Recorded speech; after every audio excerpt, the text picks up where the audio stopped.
What's going on, you guys? This be your boy Scotty by Nature TV, and we're here for a brand new episode of Yes for the Mess, where we talk about celebrity gossip, hot topics, and all things reality TV based. I hope you guys are having a wonderful, wonderful Thursday, and I intend on doing the exact same thing. What's going on, you guys?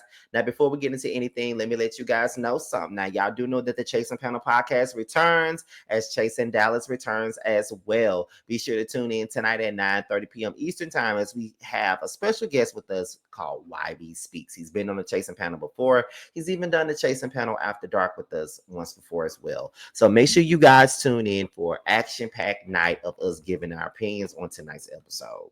So with that being said, that's pretty much all we got for the church announcements. Let's go ahead and get into the tea for today.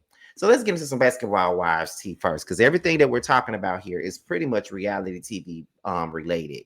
So Jennifer Williams came out and she discussed Evelyn Lozada on her live alongside her man, and she says that she thinks that Evelyn has hatred against Black women. Let's get into what they said, and then we'll be right back. Let's get right on into it, you guys. Hold on, y'all.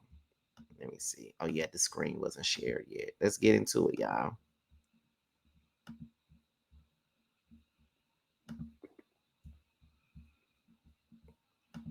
Okay, there you go. Really has something against Black women. And I'm just going to go ahead and put it out there because I feel like every season she is trying to go in on a Black woman. And that's just real. You're trying to bring a Black woman down. You're trying to bring a Black man down.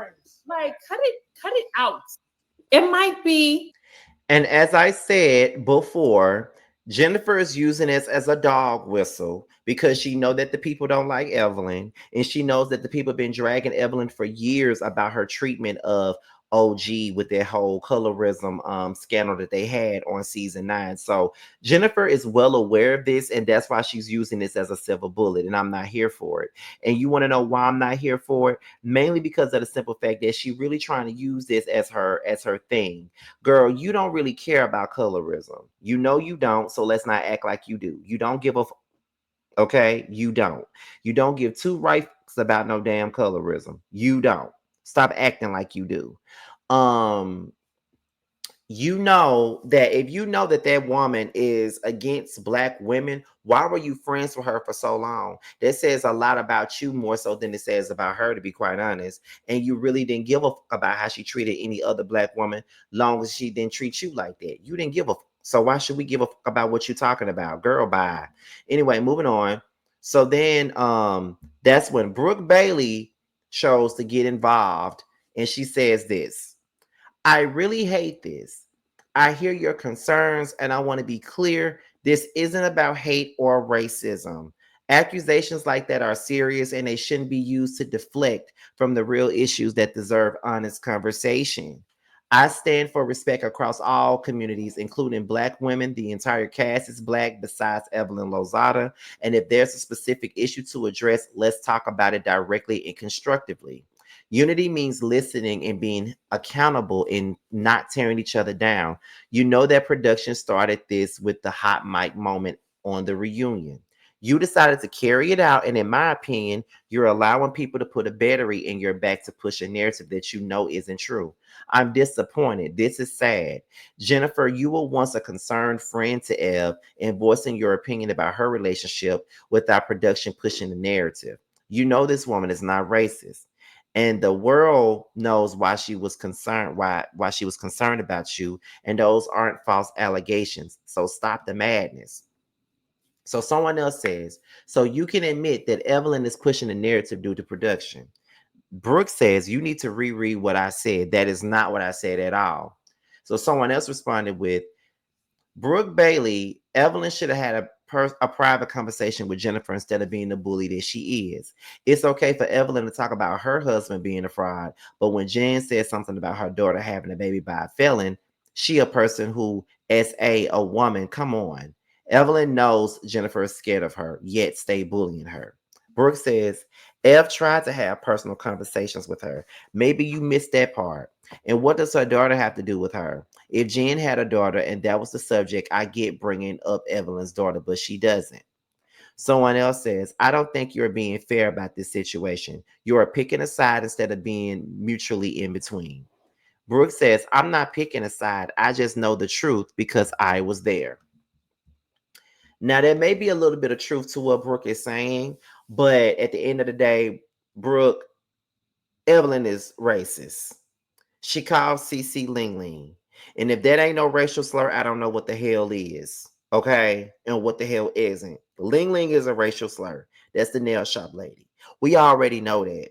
So while you sitting up here putting on your cape, you already know what's good and what's going on here. So please stop trying to act like you don't know what the fuck going on. And please stop trying to act like you don't understand why people are going in on Evelyn. She is a fucking racist and she's a colorist and you know she is. However, I do agree that Jennifer is trying to take this to another level, and it's a whole fucking dog. It's a whole fucking dog whistle, in my opinion. I'm sorry, y'all. It's a whole fucking dog whistle, in my personal opinion. I do think that that's exactly what she's doing. Like I said, she knows that the fans don't like her. She knows that the fans can't stand Evelyn. She knows about the colorism allegations that Evelyn has went through in regards to this show. She knows that people don't like her because of that. So I feel like she's using that argument about hating black women as a way to get the audience on her side because she knows that we're going to take it and we're going to drag Evelyn for that. But people like myself has way more sense enough to know that this is just a dog whistle and she's only doing this for sympathy and payola. I'm not falling for what the hell Jennifer trying to put on the table. I'm not falling for it at all. I see exactly what she's doing and I see right through her. Girl, please get the out of here. I see right through you, Jennifer. So as I keep on saying, you and Evelyn can kill each other for all I care because I'm like, now one of you motherfuckers. But all I'm saying is, girl, bye. Moving on to the next thing. Let's move on to the next story today.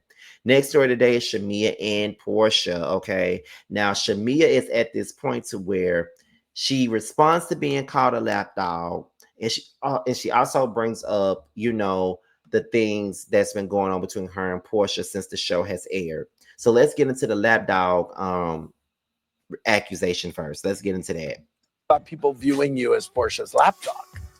You know what? They say lapdog, I say loyalty. And I'll never feel bad about being a loyal and a good friend because when I exited the friendship after being that lapdog or that loyal person, I can feel good about it knowing that, you know what?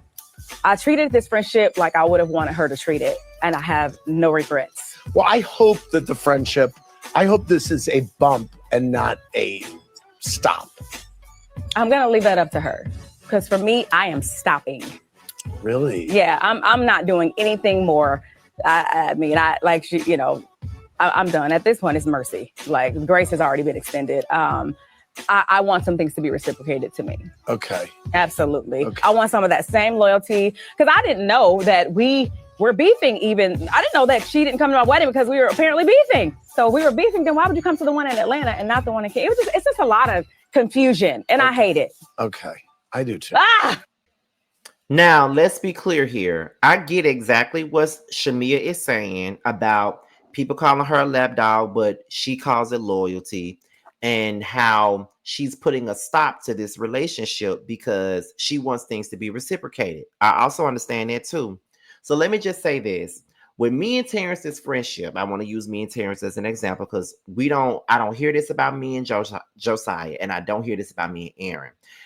People be thinking that me and T have the same brain, and I really feel like they think that we're lapdogs for the other. Pretty much thinking that I follow T. A lot of people think I follow T. I don't follow T. I don't even agree with half the shit that T be saying and doing sometimes. So that's kind of crazy that people would try to put that on us.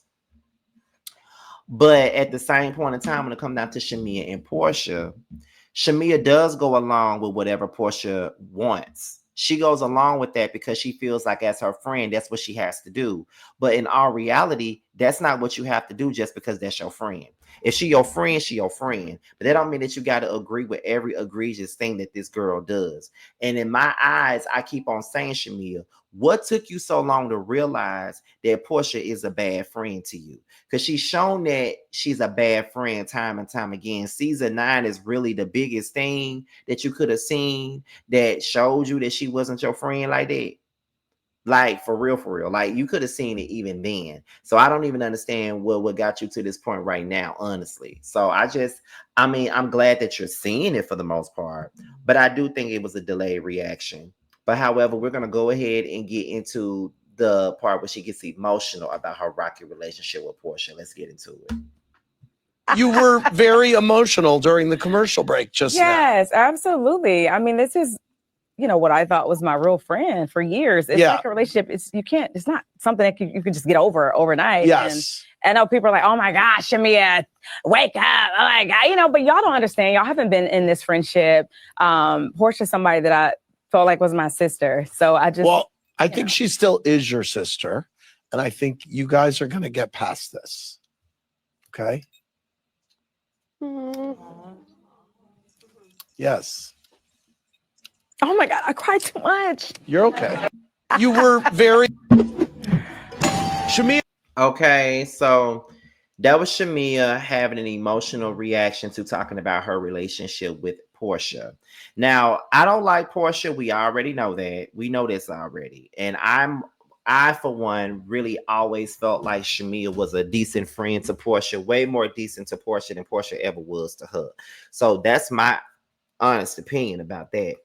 But I do get her. I get her pain. I understand why she's emotional. I understand why she stays. She's a people pleaser. I've been a people pleaser. She's loyal to her friends to a fault. I am still loyal to a fault, even when it makes me look crazy. I'm still loyal to a fault. Until you show me something that's very detrimental, I'm not going to let you go. I'm going to always have your back. Can't nobody say or do anything to make me want to turn on you. I always say this all the time. No one can say or do anything to make me want to turn on you. You know what I mean? You're the one that's in charge of me turning on you. There is nobody else that can make me turn on you at all. I always say that. So people need to keep that shit in mind. If I'm mad with you, it's because of something that you did, not because of what somebody said. So, in hindsight, I would hope that Shamea and Porsha honestly get past the things that they've been going through, honestly. But we're going to go ahead and move on to the next thing, and that is Miss Kandi and Tamar once again. Now, Tamar made an appearance on Nene Leakes show, right? And once again, another episode, another day that we're talking about Kandi. Tamar came through with a message, and we're about to go ahead and get into what that message was. Let's take a look at it, y'all. Let's take a look. Kandi, what's y'all problem? Kandi, if you're watching, and we know you're watching, the thing is this: we don't have an issue with you. We're not jealous of you. We actually celebrate your success. No, seriously, but you got to be a better person. And the reason why you got to be a better person is because it's not fair to the people who have been following our careers, knowing that you are doing things behind the scenes, knowing that you are lying on people. No, it's not fair. It's not fair. Because we like you, we cheerlead for you. Y'all got black love. We're happy for you. It has nothing to do with that. But for you to deliberately use the public's opinion to manipulate them into thinking that people are really coming after you when we're not, that's not right. And for you to sit back and because you have the public's opinion, because it's so easy, because of the character you have created on Housewives and things like that, to fall into that, that's not fair. Because I didn't do nothing to you. I apologized to that girl in that conversation 15 times. I would love to sit down with Kandi. Well, I'm not sitting down with her until she tells the people. I would love to sit down with Kandi. I'm not, because it's not fair. I would love to sit down. Oh, that's great. Kandi. I'm not sitting down until she says, hey, party people, I lied. And now we can sit down. Okay. Because I want to know why. And Kandi, what's your problem? Kandi.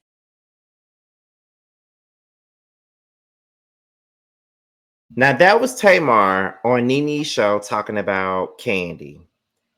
Here's my thing. Kandi never said that you was jealous of her. Never heard her ever say anybody was jealous of her. I don't know where the hell that came from. Number two, you don't celebrate her success. You just shitted on her restaurant not too long ago. Number three, Tamar, you play the victim a lot. And the fact is, you keep on saying that this lady is a liar. She's manipulative. She's this, she's that. When all the things that you're saying about Kandi, your own sisters say that about you. All the things that you're saying about Kandi, plenty people in the industry be saying the same shit about you. So it's mighty funny to me that you're sitting up here trying to constantly disparage this woman's name. And let's talk about how you and Nene look casket ready on this damn set. Nene is always saying that she ain't got no problem with Kandi. She don't dislike Kandi. Kandi is the one with the problem. Kandi this, Kandi that.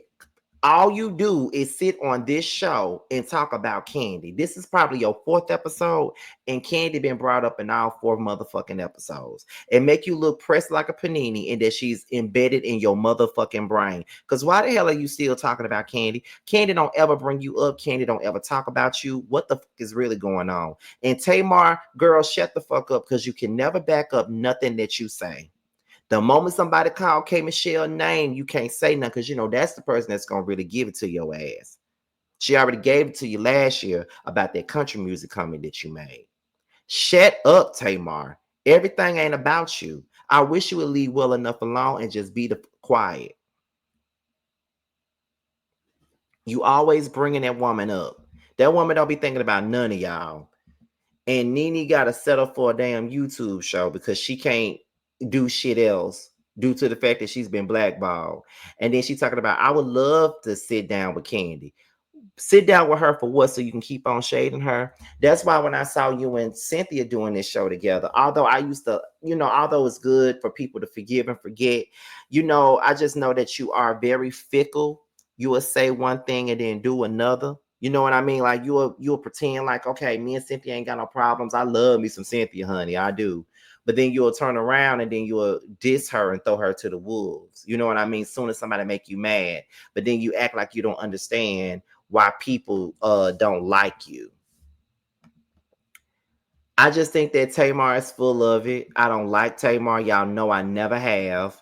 And I just feel as though this was just unnecessary. This whole discussion about Kandi was just completely unnecessary, if you ask me.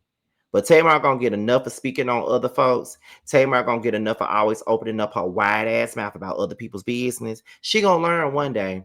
And all I gotta say is this: and the day that she learned, I need to be there to see it, honey, because she says and does a little bit too much for me. Honestly, a little bit too much.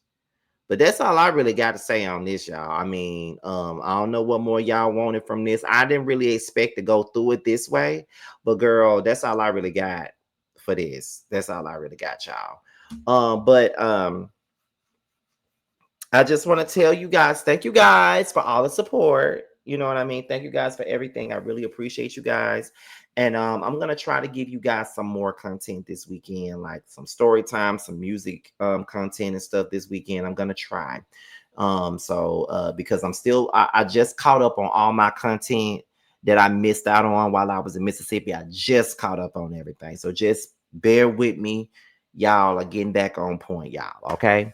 So that's pretty much all that I got, y'all. I will see you guys later on tonight for the chasing panel. As I stated, Jamar won't be able to be in attendance, but YB will be in attendance for tomorrow night. So be on the lookout for that, y'all.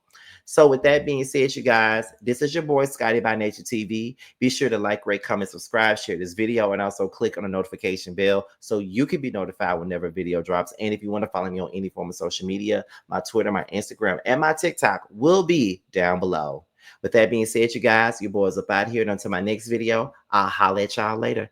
Bye. So some whole shit. What happened to the Zeus fame? Then Bobby made you change your name.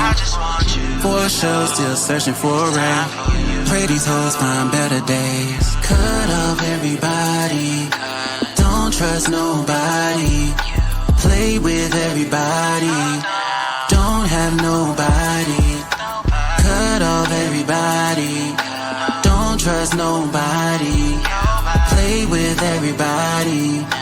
Don't have nobody. Nobody. Nigga never was a real one. Copping, please, spreading lies. What you hiding from? All these shows just an extra. Little dance now, twerking on shit like bad bitch, munch it up, cock goblin. Slapping ass on this dick, cock goblin. Gobble up his dick, bitch, a cock goblin. Fuck him in his face, bitch. Bad, but I'm better. Ass poke out, just fatter.